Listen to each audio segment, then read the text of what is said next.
Muy buenos días. El día de hoy nos encontramos en la ciudad de Hermosillo, Sonora, realizando la serie Los sistemas normativos propios de los pueblos originarios de Sonora y sus formas de nombrar autoridades propias. El objetivo de esta serie de entrevistas producidas por el Instituto Estatal Electoral del Estado de Sonora es realizar programas bilingües para radio y televisión basadas en charlas con autoridades, ex autoridades tradicionales indígenas y promotores culturales de los 8 pueblos originarios de Sonora, quienes nos contarán sobre sus formas de organización y principalmente sobre el eje temático de la forma tradicional de nombrar a las autoridades a través de su sistema normativo propio. Es básico informar que los tratados internacionales y la legislación nacional plasman el respeto a los derechos humanos colectivos de los pueblos y las comunidades indígenas, en particular el derecho a la autonomía, el respeto hacia sus autoridades, sus normas y hacia el uso de sus lenguas en todos los ámbitos, tanto públicos como privados. En cuanto a los tratados internacionales, la Declaración de las Naciones Unidas sobre los Derechos de los Pueblos Indígenas y el Convenio 169 de la Organización Internacional del Trabajo son los más importantes en esta materia. En lo referente a la legislación nacional, el artículo 2 de la Constitución Política de los Estados Unidos Mexicanos consagra los derechos colectivos de los pueblos originarios y la Ley General de Derechos Lingüísticos de los Pueblos Indígenas obliga a todas las autoridades federales, estatales y municipales dar a conocer la diversidad lingüística existente en el país y realizar acciones para preservar y fomentar el uso de las lenguas indígenas. Además, todas las lenguas indígenas nacionales más el español son consideradas lenguas nacionales con la misma validez y toda persona hablante de uno de estos idiomas tiene el derecho de usarlo en todos los ámbitos, tanto público como privado. Buenas tardes, mi nombre es Miguel Ángel Paz Fraire, soy profesor e investigador del Centro Universitario del Norte de la Universidad de Guadalajara. Para mí es un gusto hacer la presentación de este conjunto de testimonios, de este material que se ha venido recabando por interés del Instituto Electoral y de Participación Ciudadana del Estado de Sonora. Entonces, el objetivo de este material es el hecho de mostrar la importancia de los sistemas normativos en la actualidad para los diferentes pueblos indígenas del estado de Sonora. De este modo, ponen a nuestra disposición, a partir de testimonios de autoridades, de gobernadores de los diferentes pueblos indígenas del estado, las formas a partir de las cuales han generado su organización social y la organización política que les caracteriza. De este modo, el material que les presentamos hace referencia a los Cucapá de Sonora, a los Tojonootam, a los Macurahue, al pueblo Concac, al pueblo Of, al pueblo Yoeme Yaqui, al pueblo Yoreme Mayo y a los Kikapú. La riqueza de este material consiste en la voz de sus autoridades, en la voz de quienes pertenecen a cada uno de estos pueblos, en mostrarnos, en hablar, en hacer referencia a la importancia que tiene para ellos sus sistemas normativos, es decir, las formas a partir de los cuales ellos generan, promueven la interacción en sus comunidades, la forma de gobierno al interior de sus comunidades, pero también la relación que tienen con otros pueblos que pueden ser indígenas o no indígenas. De este modo, entonces, tenemos un material de una gran riqueza cultural, de una gran riqueza lingüística también, pero sobre todo de una gran riqueza de significados en relación precisamente a las formas a partir de los cuales ellos han venido normando la convivencia al interior de sus pueblos. Para el instituto es un gran acierto, esto es un gran acierto, dado que nos muestra, dado que ha recogido en la voz de sus principales actores las formas en función de las cuales se ha gobernado al interior de estos pueblos. De este modo, entonces, les pedimos, les ofrecemos este conjunto de materiales para su análisis, para su conocimiento, pero también para la memoria, es decir, para que futuras generaciones tengan un referente respecto a las formas de organización de sus pueblos. Así entonces, les presentamos este conjunto de materiales. los gobernadores quienes participaron en la realización de este trabajo, lo hicieron con todo gusto y con la finalidad de que conozcamos sus formas de organización social y sus formas de organización política. Así entonces, el material que ofrecemos tiene esta riqueza y se caracteriza por ser un testimonio, por componerse de testimonios actuales y por componerse por un conjunto de voces, todas ellas diversas, que hacen relación, que se relacionan directamente con las problemáticas que enfrentan o que han enfrentado y que se encuentran vigentes. Les invito entonces a conocer este conjunto de materiales. Muchas gracias.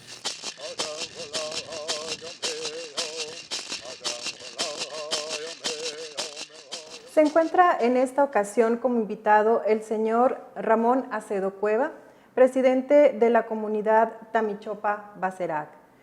Tenemos que los actuales asentamientos Kikapú o Kikapó son el resultado de un arduo peregrinaje desde la región de los Grandes Lagos de Michigan y de Eire en Norteamérica hasta el norte de México, donde llegan a mediados del siglo XIX solicitando permiso al gobierno mexicano y asentándose en Coahuila. Originalmente, los Kikapú habitaban, junto con otros pueblos indígenas, en los bosques que rodean la región de los Grandes Lagos, entre Canadá y los Estados Unidos. Durante el invierno se dedicaban a la caza de venados y osos, y durante el verano emigraban a lugares más propicios para la recolección de frutos silvestres, la pesca y el cultivo de maíz y frijol. Su nombre, Kikapú o Kikapó, que en lengua algonquina significa los que andan por la tierra. Si bien algunos autores lo traducen como el que se mueve de aquí o por allá, define precisamente esta actividad seminómada que también se reflejaba en su doble tipo de vivienda, según fuera invierno, de tipo oval, o verano, rectangular con una pequeña ramada en su entrada. En el centro de la vivienda siempre debe arder el fuego sagrado como presencia viva del Gran Espíritu, su dios Quitsiayata. En 1850 realizan una petición al gobierno mexicano para obtener tierra en este país a cambio de defender la frontera norte contra los ataques comanches y apaches que tenían asolada la zona. Los Kikapú tenían fama de ser grandes guerreros y en 1859 Benito Juárez les concede la hacienda expropiada de El Nacimiento, municipio de Musquis, en Coahuila. En 1908, un pequeño grupo de 200 Kikapús se establecen en la Sierra Alta de Sonora, pasando a formar parte de la rica variedad étnica que enriquece este estado. Sin embargo, cuando la Corte de Estados Unidos expide un decreto mediante el cual declara que las tierras de los Kikapús de la reservación de Oklahoma debían ser devueltas a la tribu, algunos deciden regresar y para 1921 en Tamichopa quedan 95 habitantes, comunidad que pertenece al municipio de Baserac. Por su parte, la población actual de Tamichopa es de 50 individuos, todos pertenecientes a la comunidad Kikapú, bien sea por derecho de sangre o por estar unido en matrimonio con un Kikapú. Se trata de 12 familias en situación de pobreza, las cuales el 75% tiene integrantes que han tenido que emigrar fuera del estado y del país en busca de fuentes de trabajo. Y le damos la más cordial bienvenida al señor Ramón Acedo Cueva. ¿Cuál es la importancia de que usted sirva a su comunidad a través de la realización del cargo de presidente tradicional de su pueblo?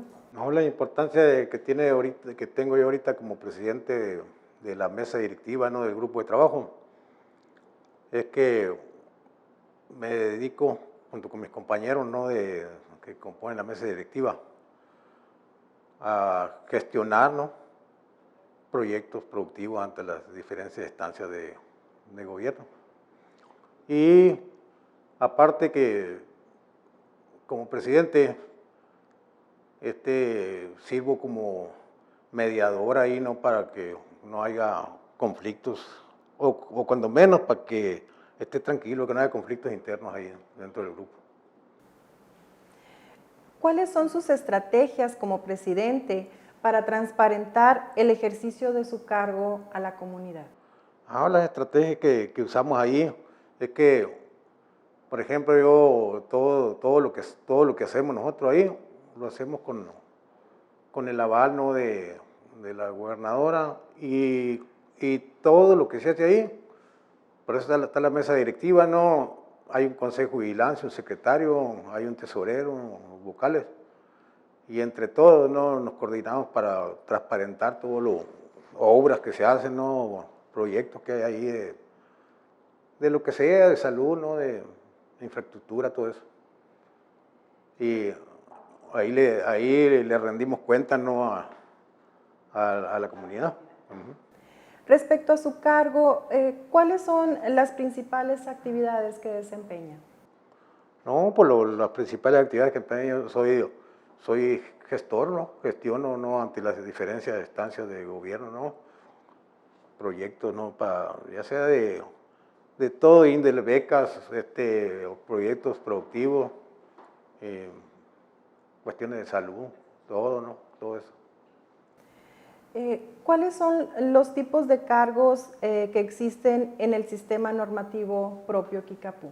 Por los tipos de cargos que el principal pues es el gobernador tradicional, luego está el regidor étnico y luego está una mesa directiva, ¿no?, que es la que se encarga, ¿no?, por ejemplo, de transcribir los acuerdos que hay ahí dentro de la comunidad y vigilar que se cumplan, ¿no?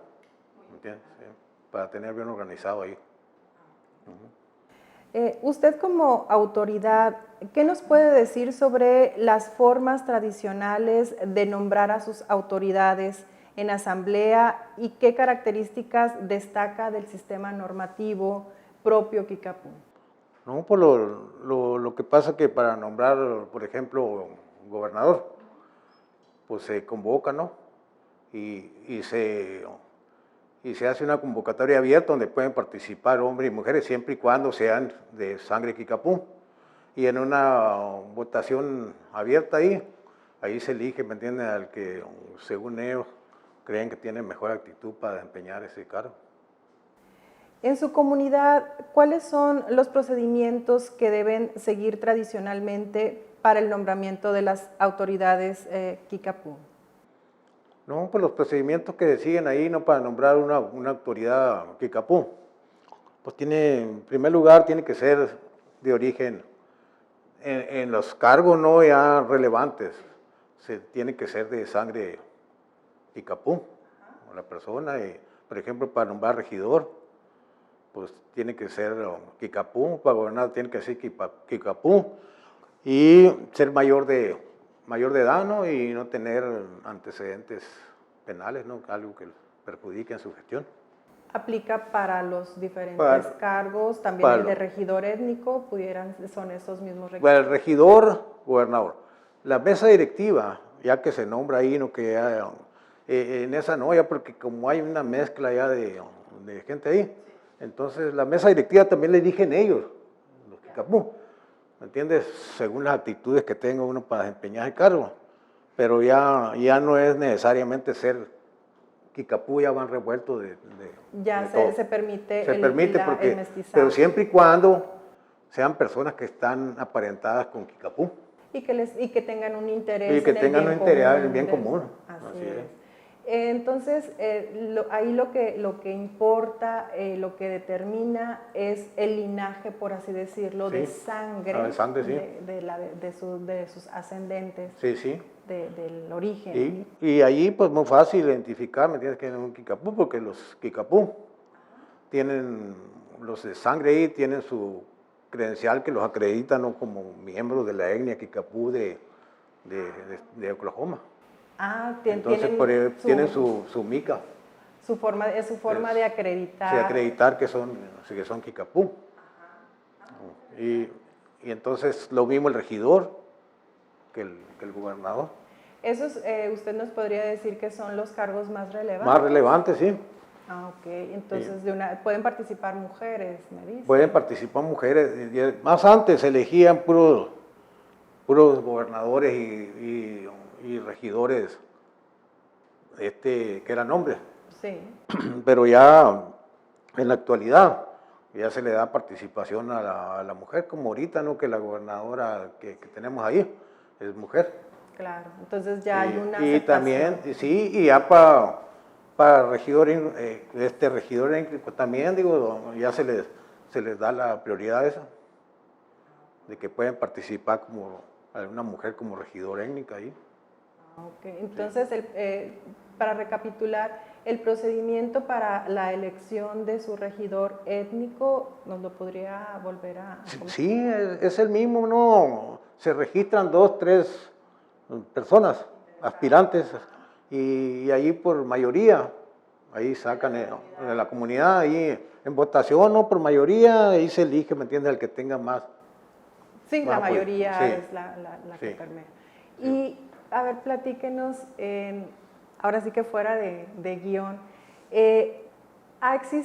siempre es una decisión que se acepta la mayoría y no hay discusión posterior o alguna oposición en ese ejercicio democrático que tienen propio de elección. No, nunca ha habido ese problema, porque la comunidad de Tomichopa, a raíz de que tiene sus mesas directivas y que cuando recuperaron sus tierras, pues gracias a Dios no, todos unidos recuperaron y quedaron unidos, y gracias a Dios ahorita hay esa organización que nosotros cuidamos mucho, que no haya esos conflictos, porque sabemos bien que la organización es la base que nos puede llevar a salir adelante. Entonces ustedes se consolidan como una comunidad que es fortalecida en la toma de decisiones y que lo toman de las decisiones conjuntas, Así y se es. respeta. Se respetan, por ejemplo, los acuerdos esos que se toman ahí en la asamblea. Sí. Eso precisamente, para eso son esos acuerdos, para que no haya eso. No hay esas diferencias, sí. Okay. Y su participación es velar por cuidar el cuidar cumplimiento y que se transparente y que se cumpla. Así es. Cualquier conflicto que se llegue a querer suscitar, se convoca una asamblea y ahí internamente se resuelve el asunto y ya todo queda. Digo, porque donde quiera puede haber Sí, diferencias, sí hay tal vez visiones distintas, no necesariamente debe haber coincidencia en todos y cada uno de los puntos. ¿Sí? Entonces es interesante conocer que tienen la asamblea y que se exponen abiertamente. Sí, lo que pasa que allí, por ejemplo, está, pues, por ejemplo, la presidencia municipal y todas esas dependencias ahí, que en un dado caso que un conflicto no lo pudiéramos resolver, ya lo turnaríamos allá, pero casi no se presentan esos casos porque la mayoría la resolvemos ahí internamente ahí.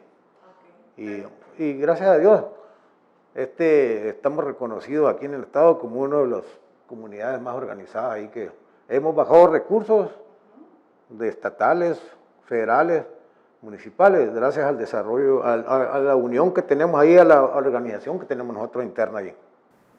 Felicidades, felicidades, pues enhorabuena, qué agradable tener esta charla y conocer más de cerca esta comunidad y la manera de cómo conllevan sus asuntos y pues de que un gran ejemplo para la manera de organizarse y sobre todo ver por un bien común y que se logren esos objetivos en beneficio de su propia comunidad. Felicidades y enhorabuena, no me resta más que agradecerle infinitamente su atención, su participación, el aceptar venir hasta acá con tantos kilómetros de distancia, infinitamente agradecida a nombre del Instituto Estatal Electoral, aquí tiene sus puertas. El gusto es mío, muchas gracias, ¿no? Y le doy las gracias en nombre ¿no? de la gobernadora tradicional, que ya no pudo venir, ¿no? Por motivos que tenía pendientes allá, pero Muchísimas pero gracias. con mucho gusto Me vengo a envían los